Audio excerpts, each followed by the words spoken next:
Well, good morning. I just wanted to first say thank you to everybody. The last couple of months has been crazy in our family, like super hard / beautiful time of family and community and all those things. And I can see like every face in here that was a part of like meals and all those things and mowing our grass and all that and taking care of mom and all those things. So I appreciate that from this community. Definitely, it's special to get to come back here. But yeah, we're part of kind of this As We Go roadshow. I think you've heard this phrase enough. As We Go is sort of this theme we've got, English Lake and Cornerstone and West Lafayette. The implication is we're moving. And what do we do in the meantime as we move? Those that heard some of our UK buddies speak a couple weeks ago, who can finish this? Where you settle is what? Is where you die, right? So this idea that not just settling physically or whatever, but even like spiritually or whatever, where we settle is where we die. Steve Thomas had this really nice illustration of Abraham's father actually hearing from God to go to Canaan from Ur.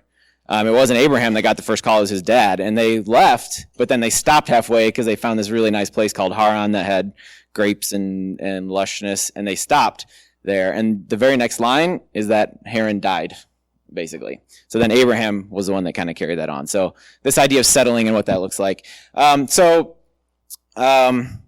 going to be sharing, all four of us, which is kind of a lot. Those in education, if anybody's been trained in education, I don't know if you've heard this mantra that the number of minutes that a person has an attention span for is like equal to their age, basically. So when you work with high school kids, 15, 16, that's about how many minutes you've got them before you got to switch and do something else.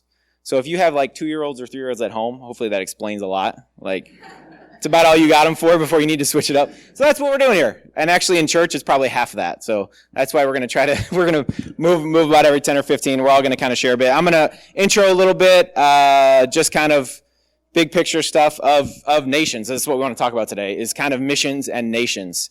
What it is, what it isn't. Steve's going to give us he's going to back up everything I say with scripture. And then Debbie's going to share a little bit of her experiences and some prophetic stuff. And then Karen and I are going to share at the end kind of how we've been building mission-wise in English Lake and how we've been walking with you guys through some of that. Anyway, Jesse, I know, shared last week this quote. Let's see. It's a little wordy, but that's why I put it up here for those of us that are visual. It's not the church of God that has a mission in the world. Okay, that's kind of makes sense, right? Like, okay, we know we have a mission and it's something we forget about a lot. We need to do. But actually, it's the God of mission who has a church in the world. So that's an identity thing. That's like, we were made for this thing. It's even from Genesis, it's kind of what God has made us for. And when it becomes identity first and what do we work out of that, that changes. And it's kind of shaped how we want to do discipleship. You don't teach people everything first and then teach a mission later. It's like you work that in from the very beginning. So I want this to kind of paint a lot of what we do today. So next, I want to kind of just bring our gaze up a little bit and look out at the world to set the stage a little bit for how we're going to talk about missions. But this is a question I like to ask. My trade is teaching, and I've taught from everywhere, from alternative to private to public, and little kids and older kids. And one question I like to ask people is, do you think the world is getting better or worse? Think about that for about 3 seconds. The world better or worse? That's hard to answer in some ways, right? Because you can see things that are better, some things that are worse. And there's not really, if I made everybody raise their hands, it's not like there's a right or wrong necessarily. But how we answer that really, I think, paints a bit of like, and our theology plays into that too. Like, I remember as a kid watching the Left Behind, or reading the Left Behind books, and I was like, oh gosh, that could be like tomorrow, And so it really kind of shapes how you see the world and yourself, and like what your priorities are. And if you're pretty convinced, like for me, my world ends October 4th, 2019 this year. Does anybody besides my wife and my mom know why my world is ending? Yeah, I'm turning 40 that day. Hopefully. I think it's all downhill. That's what I've heard. Don't chime in, old people. But if you're convinced the world's almost done, it does really shape how you do. But if we can look up and over some of that hard stuff. A student I had at the alternative school in Knox, had high school kids. I asked that question to them. He didn't even think about it. He's like, oh, it's better. And I was like, oh, okay, why do you think that? And he's like, well, gas prices have gone down 20 cents in the last month. And this is a kid that always has a car and never has money. So he's, gas money is like his his world. And so I think we're all that way in a little bit. We have this tunnel vision of like what's going on in the world. We kind of just see what's in front of us or what's next to us. Maybe what we hear on the news that day affects really everything, and we have to be really careful with that. America, do you guys know what percentage of the population America is in the world? We're like 4% basically of the world. So even if things in America spiritually or other things, I think there's a lot of reasons we can say America's like, we're in trouble spiritually. Like, we're 4%. We're kind of a blip in a way. And even geographically, I think we're like 6% of the world. So we kind of have a little bit of like small man syndrome probably, right? Like we send our military everywhere. We're like conquering the world. We're telling everybody how to do things. And so, but we're a really small percentage overall. And so I want to help us get our view and our eyes up a little bit by looking a bit at the world. First of all, when it comes to like Christians in the world, I think most of us would agree like it's getting harder for Christians, right? Like there's probably less of us. We're all getting like Egypt. There's all sorts of persecution against Christians. I want to look at a couple of stats. This is from Perspectives course. These guys are kind of the quintessential mission people in the world, and they do a course.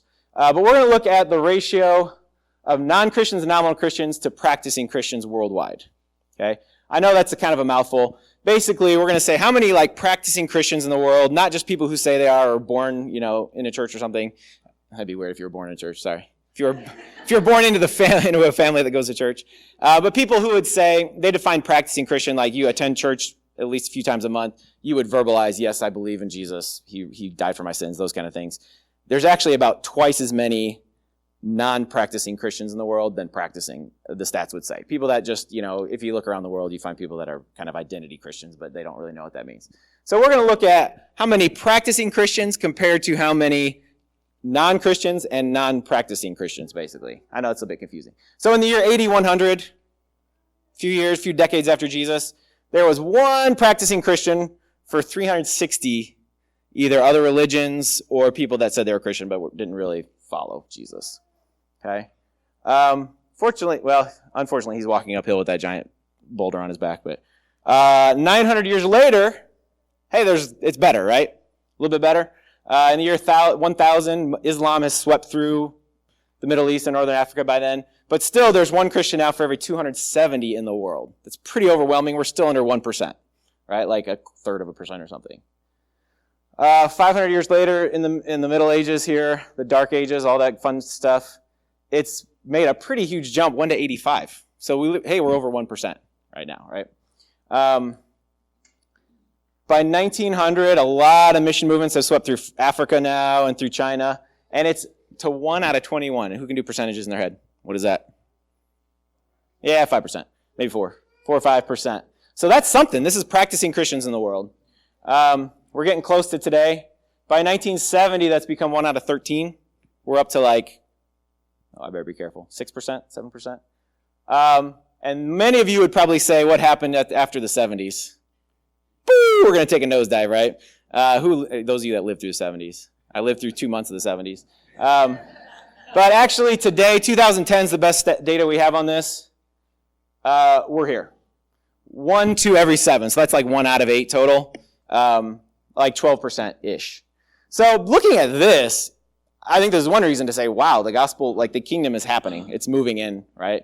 And this is worldwide, remember, worldwide. So to show kind of where that's been happening, I'm a stats guy. This is kind of where. So where are the Christians in the world?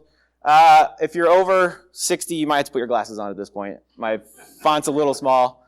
We're going to look at these years and what's happened on these continents. This, I know it's kind of hard to see. Anyway, this is like North Africa, Middle East. We blocked that into one because it's all Muslims right now at this point. But this is Europe, North Africa, and Middle East, and then this is South Africa, Southern Africa, Sub-Saharan Africa. Asia over here, North and South America, and poor little Antarctica. So in 50 AD, where were most of the Christians? They were all in the Middle East, right? All in Jerusalem, basically, or in that vicinity, Turkey, as Paul planted churches. 1,000 years later, what happened to the church? It pretty much moved where? Do you see? Yeah, and what happened in the Middle East? Basically, Islam swept through. But basically, Europe became the center of Christianity. You can see Asia gained a couple. Sub-Saharan Africa is still nothing. This is like animistic, tribal folks, quite violent, I think a lot of them. North and South America, unless you're Mormon and think Jesus came over back then, we're at 0% still. Poor Antarctica. By 1900, you can see now North and South America have gained a little bit. Europe's decreased some. Middle East is continuing to shrink. Sub-Saharan Africa gained a little bit. And then Asia slowly grew. And then by today, we're there. It's kind of nice to see what's shifted and what's changed. And I think these stats are like all Christians, not just practicing. And so there's a lot of identity Christians mixed into there. And poor Antarctica. I'll give you a second to read that. They've been at 0 the whole time. Poor penguins. But basically, this is where we're at today. It's interesting what's happened in the Middle East. It's tricky to call Asia 13% because like a huge portion of the population actually lives in what we call Asia. And so 13, there's a lot of growth to do there. So that's just some quick stats of what's going on in the world. Is the average Christian like a 39-year-old white guy that speaks English anymore? No, the average Christian does not look like us anymore. You can see, they call it the global south, and the global north. Basically, the global north is sort of industrialized, developed for the most part, and the south is not. And in another 10 years, the global south will be sending more missionaries to the world than the north. So there's a big shift happening. So when we keep our eyes down and get frustrated about what's going on in America, what are we missing? Like there's some crazy stuff going on. I'm going to read a little bit from Jerry Truesdale. He's an author who wrote Miraculous Movements and a recent book called Kingdom Unleashed, where he's talking about just things going on in the world. He says, if these stats surprise you, it means you probably live in the global north. Sound familiar? And that's where Christianity is at best holding its own. But Christianity is exploding in the global south. Okay, here's a couple more stats. 100 years ago, there were 9 million Christians in Africa. Today, there's 335 million. In 100 years, it's multiplied by 37 in Africa. In Latin America, 100,000 years ago, Latin America, so Mexico and South America, 100 years ago, there were 50,000 Protestants. Today, there's 64 million. So in 100 years, that's 1,300 times more in the last 100 years. And most of those would consider themselves evangelicals. In Asia, in the last 40 years, it's gone from 100 million to 350 million. Asia is hard to count as well just because of stats and underground churches, but that's almost quadrupled in 40 years. In China, it's been estimated that 10,000 people per day become Christ followers. Okay? Do we have any clue that's happening? Most of us don't, and that kind of for good reason. There's a lot of persecution, so it's almost the less we know, the better sometimes. And even by conservative estimates, Christianity has grown 4,300% in 50 years there. And by 2030, China will have more Christians than North America combined. They might already be there actually because of unknown numbers. There are 4 times as many Protestants in Africa as in North America already. And the gap grows dramatically every year. This has just been recent. So those are some interesting stats. Something else I want to jump on too as we look at Asia with only 13%. There's this phrase called the unreached world I want to touch on. I think Steve's going to get into that a little bit more. But I must put that in twice. Oh, my bad. We'll get started over. Boop. We've already seen that. Jacoby, can you bump ahead? Oh gosh. We started over. We get to see our penguins again. Whee! I'll skip that one. All right, so unreached people groups. This is becoming an important thing to talk about, but it's an ethnic group without a sustainable reproducing church. So most of the global north would be reached. When we talk about unreached, though, 40% of the world still lives in unreached areas. That's where there's no Christians, no sustainable church. You can see the rest. We're practicing Christians. Some are nominal. Some are non-Christians, but they live in a reached place like America or other places. 40% still are there. And this is a 1040 window. Between 10 degrees and 40 degrees north latitude, 2/3 of the world's population still lives here. So even as we see the numbers of Christians growing a lot, even by ratio, there's places that are pretty untouched.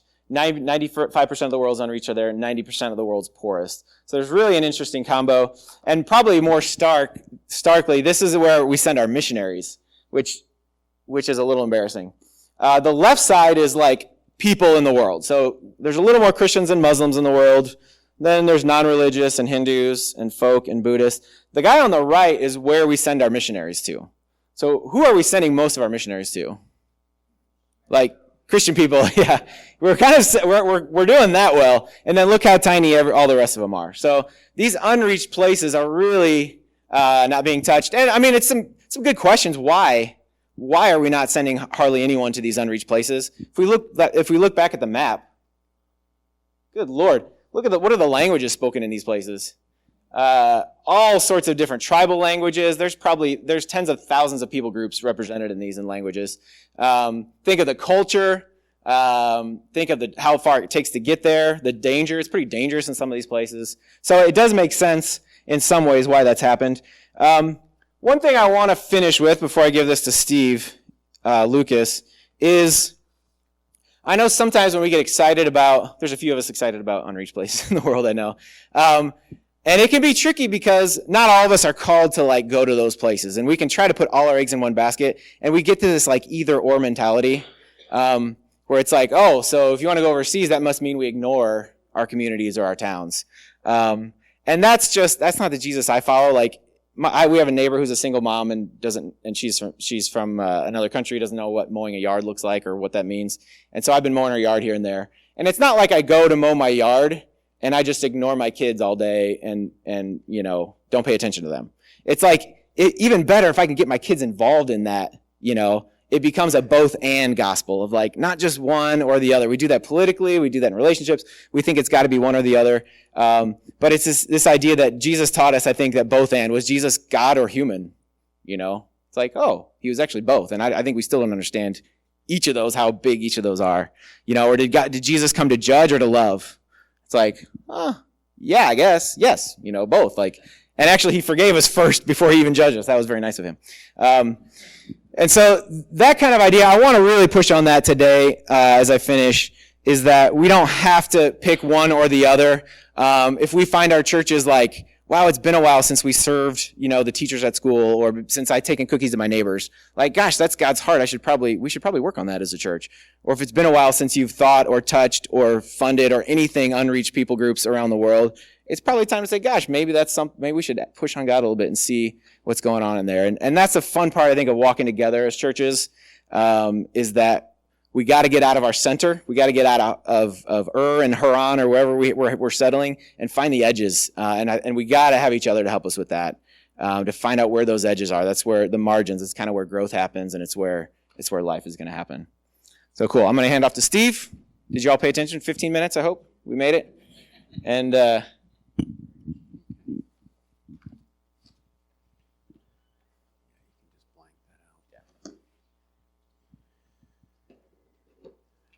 all right. Well, I want to just talk about God's heart for the nations. And if you would turn your Bibles to Psalm 63, I'd like to just look at this psalm and then a couple other scriptures.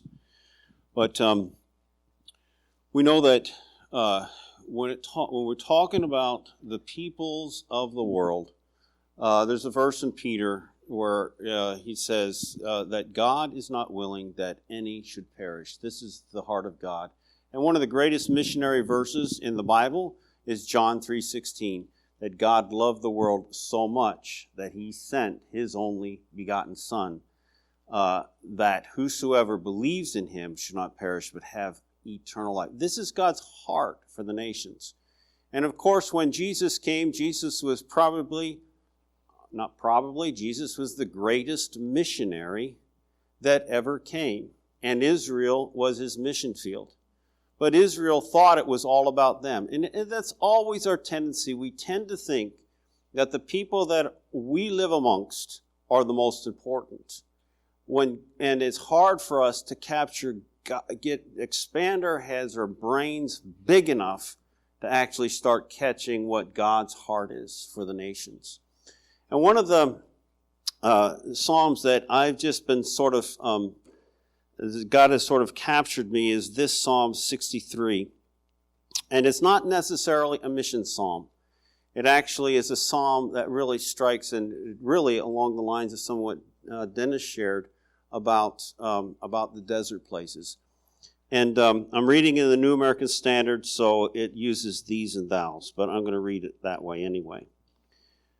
O God, thou art my God, and I shall seek thee earnestly. My soul thirsts for thee. My flesh yearns for thee in a dry and weary land where there is no water. Thus I have beheld thee in the sanctuary to see thy power and thy glory. Because thy loving kindness is better than life. I want you to remember that.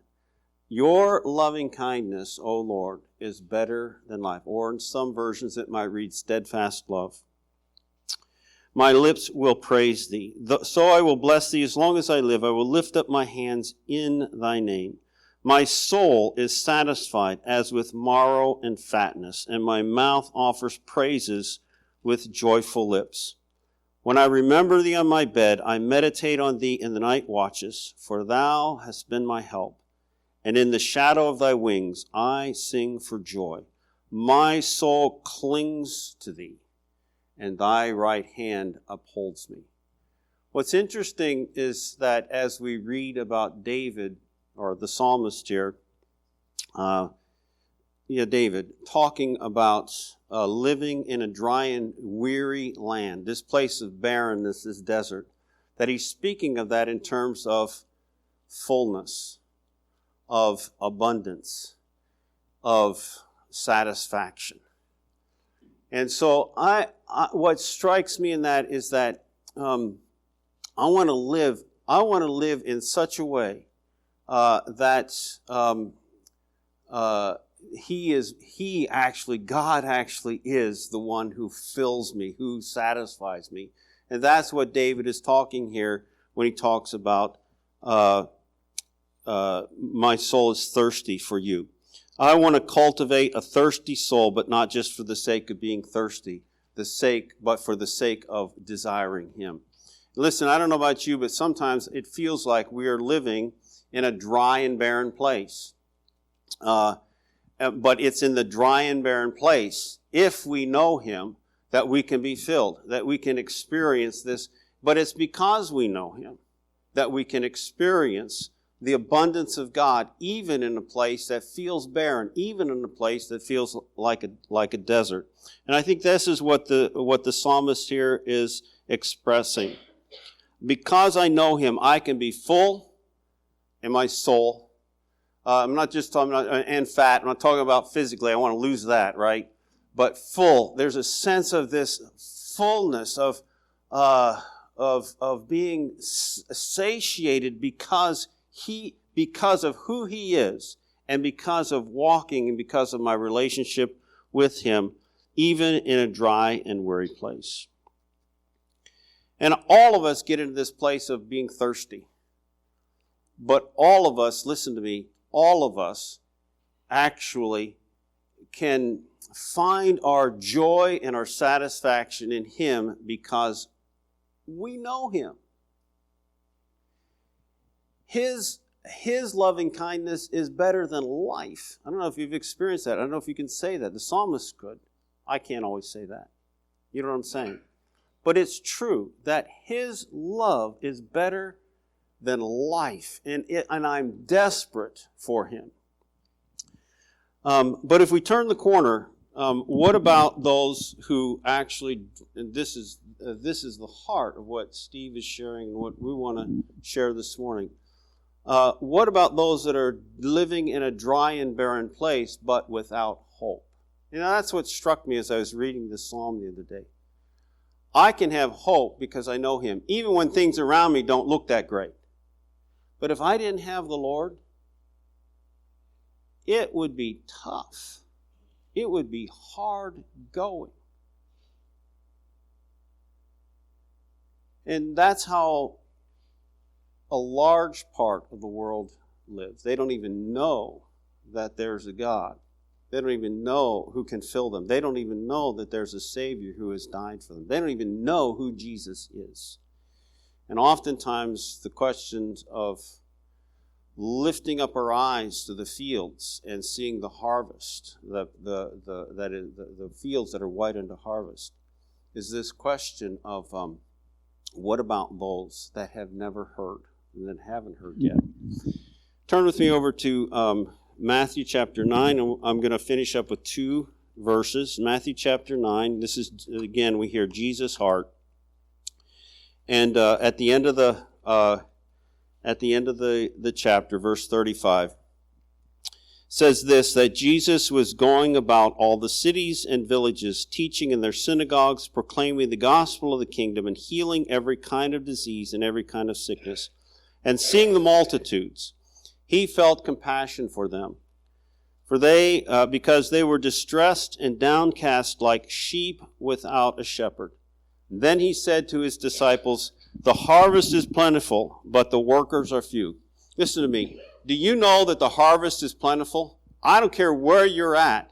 There are people. Sometimes we assume that people don't want to hear. But listen, people are hungry. Because whether they're living in Couts, Indiana, or Chiang Mai, Thailand, people need the Lord. And so Jesus says, look, pray the Lord of the harvest, because it's plentiful, it's ready, that he will send workers into his field. And then in the book of Revelation, John gets this vision, and I want to just end with this, because this is what we're looking forward to. This is the end goal. This is where we are fixing our eyes. And John sees this vision in chapter 7 of Revelation. And he says, and after these things I looked and beheld a great multitude which no one could number. See, this is what God is after. A great multitude that no one can number, from every nation, all the tribes, peoples, tongues, standing before the throne and before the Lamb, clothed in white robes, and palm branches that were in their hands. And they cry out with a loud voice, saying, salvation to our God, who sits on the throne, and to the Lamb. We sang about that this morning, about the Lion who is the Lamb, about the one who gains victories for us. And this is his desire. He says to his workers, go out into the highways and byways, compel them to come in, that my house may be full. And so the heart of God, when it comes to missions, is that we lift up our eyes. Yes, it's important. I think that as we lift up our eyes and we see the fields white into harvest around the world, it does something in our local congregations about our community around us. It begins to infect us with the heart of God. We catch that disease, so to speak, where we want actually to embrace the things that God is embracing. So I think it's just, that's really important, that God is not willing that any should perish, and he's asking us to be his hands and feet. Who's next? Debbie?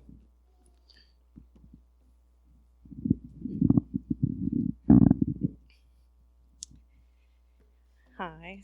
I just wanted to share just a little bit about missions and kind of just something that I feel God put on my heart. But just really quickly, some of you may know a little bit about me, some of you may not. But just from my perspective of missions, my grandparents were missionaries in Ecuador with Wycliffe Bible translators. They translated the Bible for Indian tribe.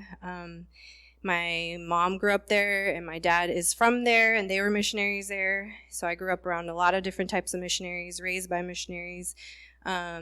Steve and I went to the Middle East as missionaries. But I'm from Ecuador, and so I've also experienced people coming into my own culture, into my people as missionaries. So I have a lot of different angles to look at this. And yeah, I've seen a lot of things done really well and a lot of things not done very well. And I think what I want to say is just a couple things and I think a lot of this applies, just like Steve was saying, to no matter where we are. It's not really like, sometimes the way that it comes to me and or the way I think about it is because of missions into the nations, but it's actually just that we all are called to missions everywhere we are, just that we love Jesus and we have this hope in Jesus, and we want everyone to know, whether they're our neighbor or a stranger across the ocean. So all of these things matter. So one of the things is just that things change. The way that we do church, the way that we do life, it's changing. When my grandparents moved to Ecuador, my grandpa used a typewriter. He translated the whole Bible, and he used a typewriter, and he had to travel 3 days into the jungle on a donkey, on foot with his 4 little children to get supplies or anything. And that's not how it would be done today, right? So if he was going to do it today, it would look really different. The core, the message is the same, but the way that it's lived out is different. And so that I just feel like we need to always reevaluate the way that we are bringing Jesus to our communities and to the world. Because Jesus is relevant everywhere. And then the other thing is just that Jesus, I really, really, really believe in deep down in my soul that Jesus is for all people in all nations, that he is already there, he is already working, that he is big, and that if we allow ourselves to enter into people's situations, into other countries and nations, and even just people who are different than us, and look at God from their perspective, everybody is made in the image of God, and God is already working in the world. So if we can come and look at things in a different way, it just expands our view of God and deepens it. So I think a lot of times we want to come in and we want to see what's wrong and what needs to change. And sometimes, well, that's always important because God wants things to be renewed. But also, there's so much that is the same, or we can call out and encourage the things that God is already doing. And like Steve and I love the Middle East, and something that they totally carry the heart of God in is in their hospitality. And so that is something that we can start from that angle before we start to tackle all these other things. Anyways, I just wanted to share 2 stories about some ways that I've seen things done well and then not so well. So one story is there's a group of people in Ecuador that some people wanted to come down and do a missions trip, and they were really the local people were really excited.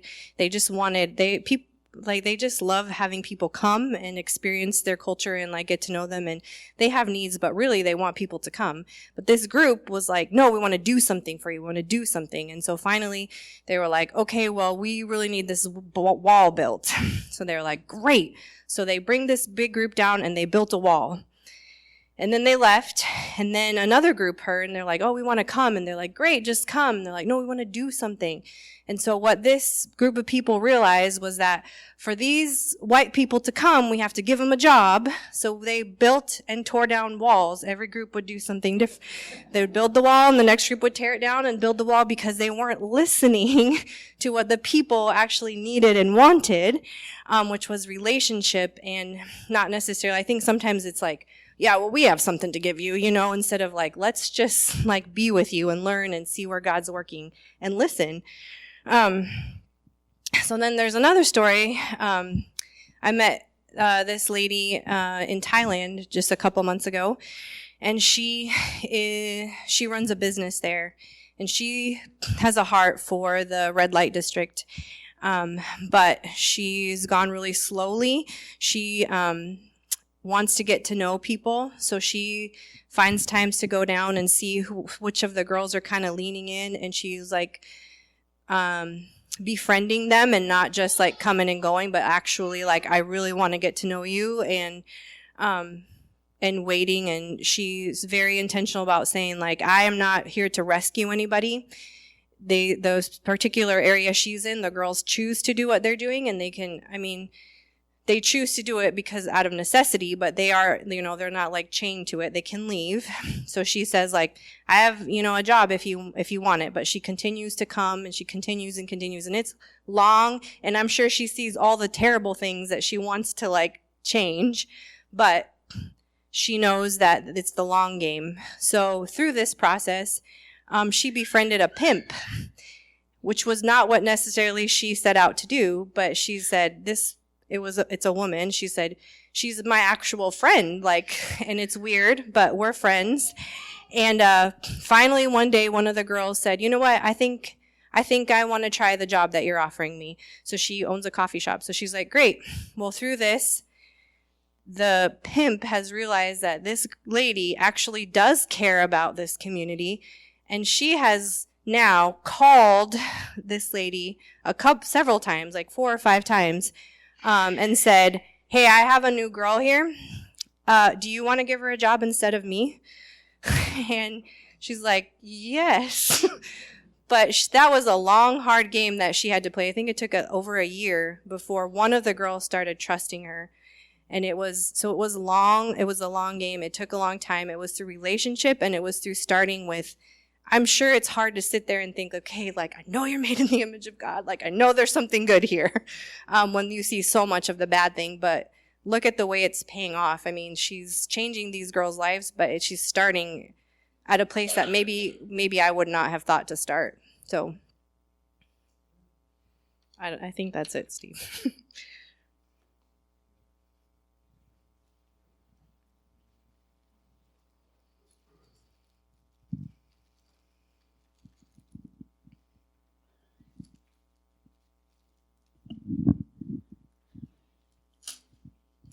Well, Steve and I are going to just do a couple of, just help you to see a couple of the places where we have put our foot into and are trying to just feel God out.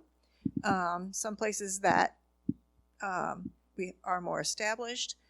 And since we are one family, that means you all are with us in this, right? Okay, so I'm excited about what you guys are doing in Mexico.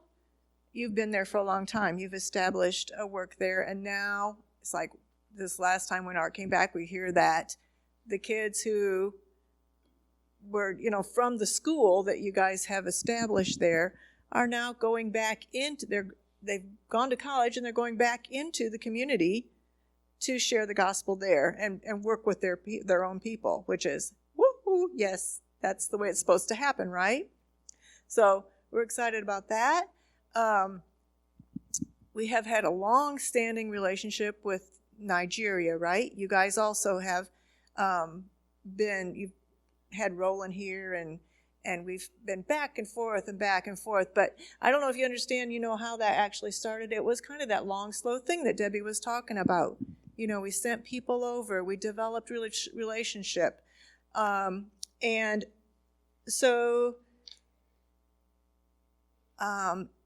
and we haven't just you could send all the money that you have into some places and there would never be an equity between us, That's just the way it is.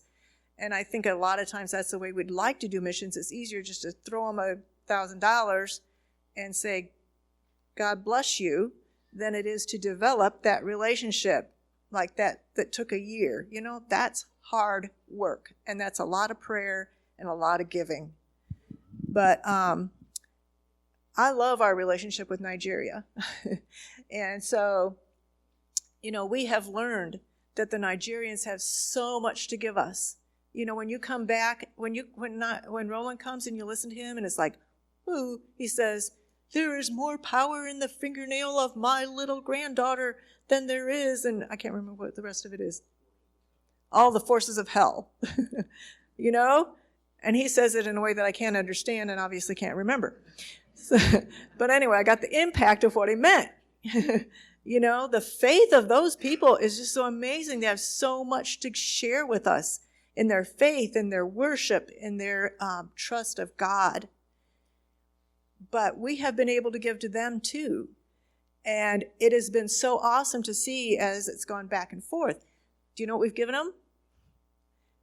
We've taught them a lot about relationship, about how to work together, how man and wife live together, instead of this, man-dominant thing where the woman just kind of has nothing to offer but the dishes. There's been establishment.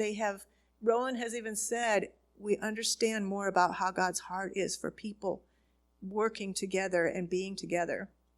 So that's what we're after. We're after relationship that with lands that we can give and learn and give and learn.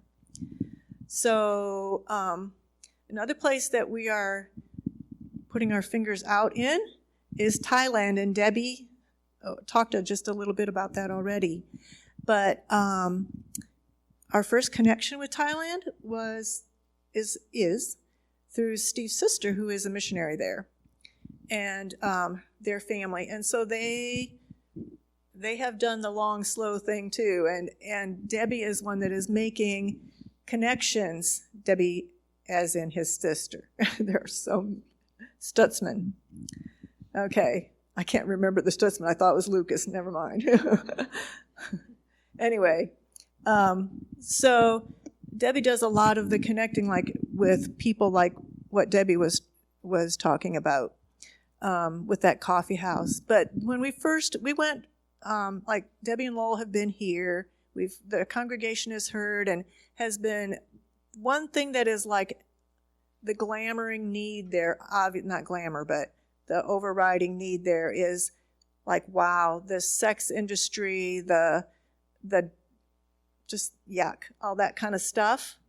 So, they've talked about what they do. Debbie goes down on the street and prays with the girls and just loves on them. It's just amazing to see. But anyway, they have like brought their jewelry back. They have like a safe house. This is the cool thing. It's the only Thai-run safe house for the girls that are rescued off the streets or who are like could easily get pulled in. So they have this safe house. Lola and Debbie work with that safe house, and actually in 2017 we sent a small team over, and we helped at that safe house, and we went and we just kind of learned and absorbed the culture, the relationships there, kind of felt it out, and brought back some jewelry that I brought some of that I only have a little bit left, but I brought some that you can look at, you can buy if you want. But that was kind of the road in we started with, and I forget what else I was going to say. So our people began to become involved in when we talk about Thailand among our people, you can see that the social injustices is a really hard thing, and a lot of people really care about that kind of thing. And so that's kind of the bell that rings when we talk about Thailand. Then couple months ago, Debbie, Aaron, and Carissa went again and kind of explored the different businesses and that are trying to reach out, like this business with the coffee house, and a little bit more about, we're asking the question, are there ways that God wants us involved in Thailand? During that time, they went on the streets. Debbie now has, and we have a few people that have signed up for this, an actual text messaging that we can go on the street with her and be praying alongside of them as they go, which is really cool. So these are ways that we can already begin to become involved, obviously to pray for them also, but we're just kind of like feeling it out. It seems like God is saying we're not like sending anybody there yet, but we want to continue to develop relationship. So that's an example of kind of where we are right now with that. Also in prayer for the Nigeria things, like Shane is continuing to go over there. So right now he's trying to help them establish the next generation of leaders. So that's a huge thing. Thanks, Karen. Jacoby, could you bring that back up again? All right, so I'm just going to kind of finish up talking a little bit about what's going on in the Middle East. Actually, that's where I wanted. Go back. Can you put me back at that map?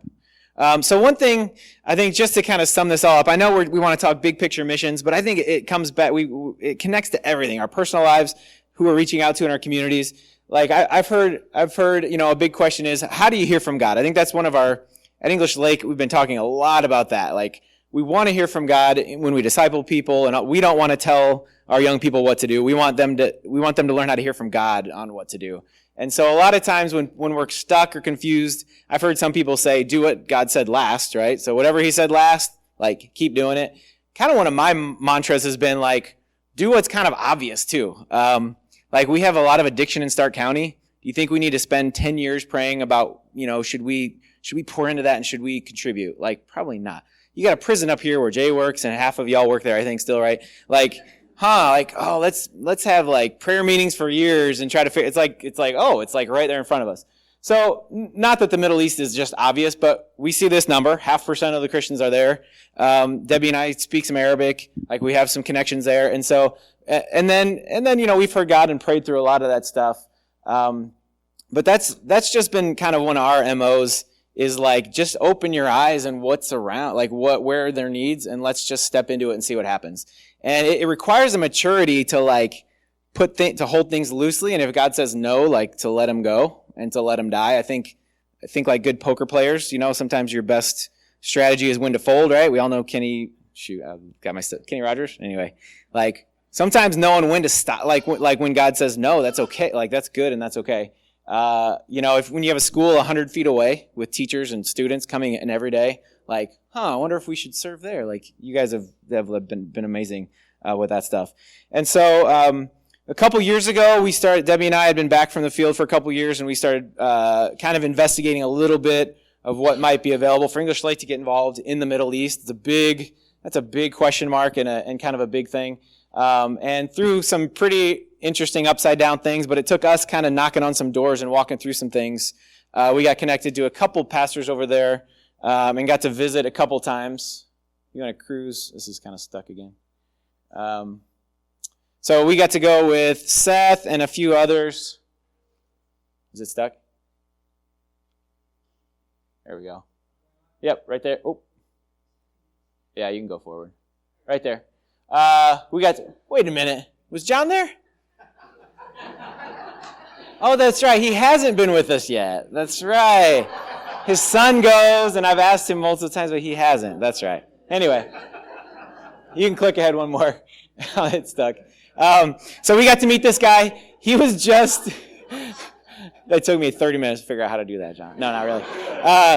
We got to meet Amjad here. He had just got done with like all these surgeries for cancer. He's got all these like health problems. He's only like 50 something, but he took some time to meet us a year ago. And his heart for his community is amazing. I've been talking to him over WhatsApp, which is a goofy little thing, but basically he told me the other day, I need to encourage my church members, not necessarily bring people to the church, but like how to plant churches in people's homes. He works with like hundreds of refugees, Syrian refugees that are all Muslims. And he's gotten in trouble one time for having Muslims in his church. And guess who told on him? It was the local church. It was like the local Orthodox church that called the police on him for having Muslims in. So it's like you can see the challenges in a place where 0.5% are Christians. And so he's amazingly adaptable. Basically, I asked him a question. I said, our country is headed towards what you guys have, 0.5% are Christians or whatever. I said, how do you do this? Like, how are you doing this? And he's like, we'll talk when I see you next week. He's awesome. Meanwhile, we've got our eyes on some gaps that they have as well. I took Art, go ahead and click ahead one more. I took Art with me last October, and we got to hang out with his son here in the middle, Sam. And Art is amazing. He was crying like with it. We had an interpreter. So Amjad speaks no English, the guy on the right. And that's how we got connected. Like basically we had friends that said, oh yeah, you're looking into these churches that have all the support already from the U.S. It's like, how would you like to support some churches that have like none because nobody speaks English and it's a challenge. So that's how we got connected to him. And so Art is like bawling through a translator with this guy. They're crying together. Art was on his hands and knees at one point, like doing an illustration of how we view gospel and mission and things. And Amjad loved it and was crying with him. And then at one point Art asked him like, who's like the next leader? Like, I mean, he's probably should have died at least like 5 times. He's had cancer in he's had jaw cancer, all these things. So Art asked him like, who's the next leader? And basically he was like, if my son doesn't want it, then maybe one of these young people, sort of flippantly. So there's some kind of like leadership stuff that I think we might get to dig into a little bit. And his son speaks pretty good English and is in college. And So this might be a cool connection. So we'd love for you guys to pray through that situation. We're bringing, I think, next March, a bunch of young folks from our church, Jesse and Meg, and maybe a couple others is our plan. And I'm going to try to make that a really good time to sit down with some of their other young leaders maybe and see what might be. But we were able to plan a trip for a week from today. We're leaving Friday night for Lebanon. So it's real. We try to get them to a UK conference, but right now, Arabs, his wife, Amjad's wife's not in this picture, but she's from Syria. So Syrian-born folks coming to the UK or the US is like impossible right now. And so Lebanon is just across the border, and there's a seminary there that a friend of ours works at, and they're putting on a week-long conference working with Muslims and refugees in Arabic and in English. And so we invited them along. So he and Amjad and his wife, and then his son Sam are going to come over, and we're going to hang out. We're going to stay in one big Airbnb and hang out with them. Debbie and I are going, and then Seth is going as well. And so we're very excited about that. Some leadership development stuff we're trying. There's just super friendly people that Art was trying to explain like this idea of spiritual family the way Art does. And Amjad was finishing his sentences basically as the translator was trying to finish things. So it's just neat to see that heart as we do that. So are you going to bring Seth on, or how do you want to do that? A couple things. I don't know. Oh, there he is. This is, I think, the third time Seth's come with us. I don't know if he can hear me right now, but